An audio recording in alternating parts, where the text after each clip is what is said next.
Yo les amis, j'espère que vous allez bien. On se retrouve pour le débrief de ce match entre le Real Madrid et le Celta Vigo. Victoire du Real Madrid 5-2 dans un match où on a vu toutes les facettes du Real Madrid, de la pire à la meilleure. Comme la plupart des matchs du Real Madrid depuis un moment, on avait deux matchs en un. La première mi-temps n'avait rien à voir avec la deuxième mi-temps. Déjà en première mi-temps, j'ai envie de dire heureusement que l'arbitre était là pour nous sauver un peu parce que façon dont on jouait là, je pense pas qu'on aurait gagné ce match. C'est simple, durant toute la première mi-temps, on n'a rien proposé. Les trois attaquants de devant, Kylian Mbappé, Vinicius et Brahim Diaz, la connexion était désactivée. Voilà, c'était sur mode off. La seule chose qu'on faisait de bien en première mi-temps, c'était le pressing. Mis à part ça, c'était le néant total. Je me faisais chier. Voilà, ça c'est le résumé. Et comme je le disais, heureusement qu'à la 37e minute, l'arbitre il s'est rappelé qu'on avait payé. Je dis ça parce que c'est la seule raison qui puisse expliquer la décision que l'arbitre a prise là sur le penalty avant le but de Kylian Mbappé à la 37e minute. C'est dommage parce que cette décision-là a complètement gâché le but de Kylian pour moi. On a tous vu que sur cette action-là, il y avait penalty. Même si je suis pas arbitre et que j'ai pas fait formation d'arbitrage, je sais qu'il y avait penalty. Ça se voit même à l'image. Je vous mets même une image. Pour ceux qui n'ont pas regardé le match,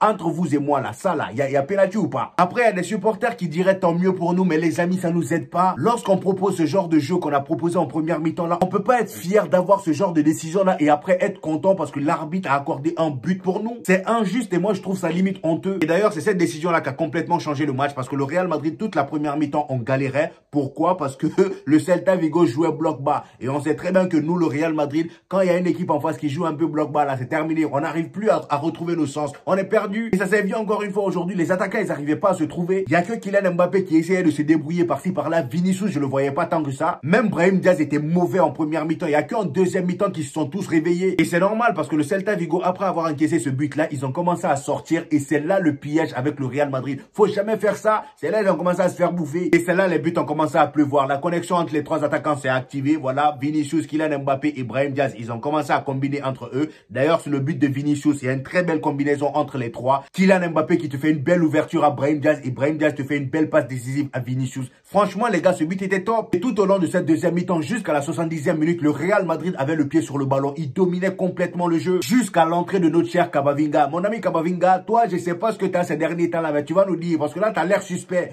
Depuis un moment, je te sens bizarre. Qu'est-ce qui va pas? Dis-nous.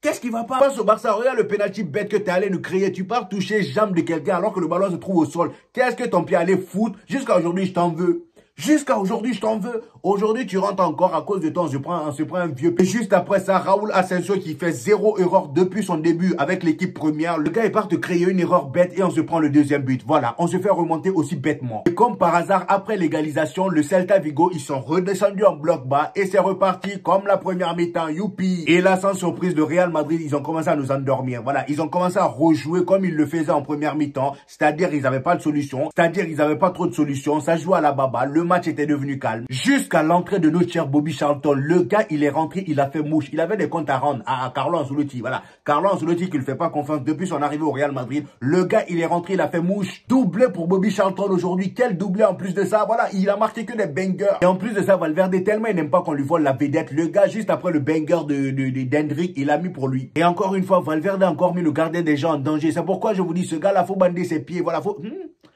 J'ai trouvé un autre mot. Ce gars-là, faut mettre des cadenas sur ses pieds, voilà, ça passe mieux. Parce que le missile qu'il a lâché aujourd'hui sur ce but-là, les amis, si vous avez bien regardé la trajectoire du ballon, est-ce que le ballon a flotté? Non, le ballon n'a même pas flotté. Et quand tu vois le ballon en l'air comme ça, partir aussi droit, ça même flotter, c'est que la puissance qui vient de le fouetter, c'est pas quelque chose de rigolo. Et j'aimerais revenir sur le but de Kylian Mbappé, les amis, parce que mine de rien, malgré la décision arbitrale, le but était magnifique. Le but était magnifique. Et Kylian Mbappé, les amis, depuis son match face à l'Atalanta, le dernier match face à l'Atalanta, hein, je dis bien, pas le premier où on a remporté la coupe. Le dernier match face à l'Atalanta, les amis, depuis ça, le gars, il est cheaté.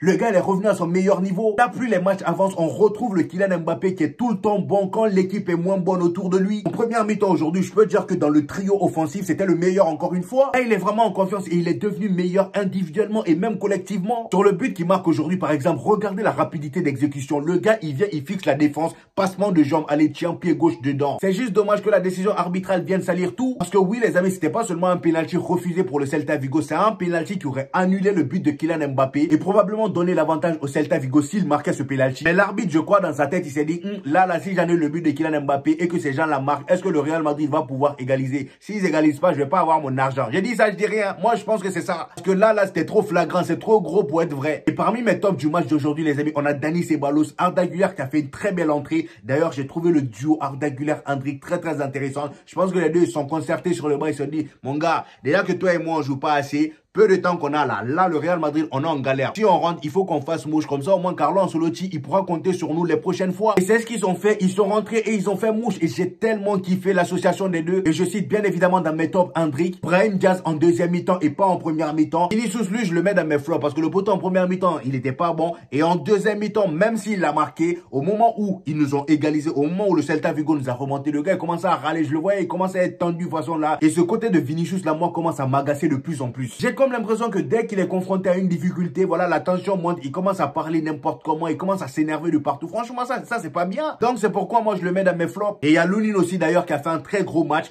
Tchouaméni, les amis, oui, Tchouaméni, on le critique souvent, mais aujourd'hui, les amis, Tchouaméni, il a fait un bon match. Hein. Voilà, je l'attendais au Carrefour, mais aujourd'hui, il a fait un bon match. Là, il n'y a rien à dire. Tchouaméni, il a fait tellement de récupération aujourd'hui. Il jouait simple, et à un moment même, il a sauvé une action là. On allait se prendre un but là. Il a fait un tacle dans la surface en plus de ça. Franchement, les gars, Tchouaméni, très gros match de sa part aujourd'hui. Et il y a Raúl Asensio aussi, malgré l'erreur qu'il a faite, les gars, moi, j'ai trouvé son match assez potable. Et dans mes flops, on a Camavinga, lui, il faut qu'il retrouve ses esprits. Lucas Vazquez et un peu Rudiger. Et voilà, ceci dit, malgré la décision arbitrale, les amis, très belle victoire de la part du Real Madrid. Si on enlève cette décision de l'arbitre, voilà, faut quand même reconnaître que le Real Madrid, on a eu du caractère pour aller arracher cette victoire avant les tirs au but. Ça, franchement, félicitations à nous. Voilà, les amis, c'était mon avis sur ce match. J'espère que vous avez kiffé la vidéo. Donnez-moi vos avis en commentaire comme d'habitude, j'hésiterai pas à vous répondre. Lâchez le petit pouce bleu qui fait toujours plaisir, ça aide au référencement. Pour ceux qui viennent de découvrir ma chaîne, ici on fait des vidéos débriefs des matchs du FC Barcelone et du Real Madrid. Et quand il n'y a pas de match, on fait des vidéos actualités.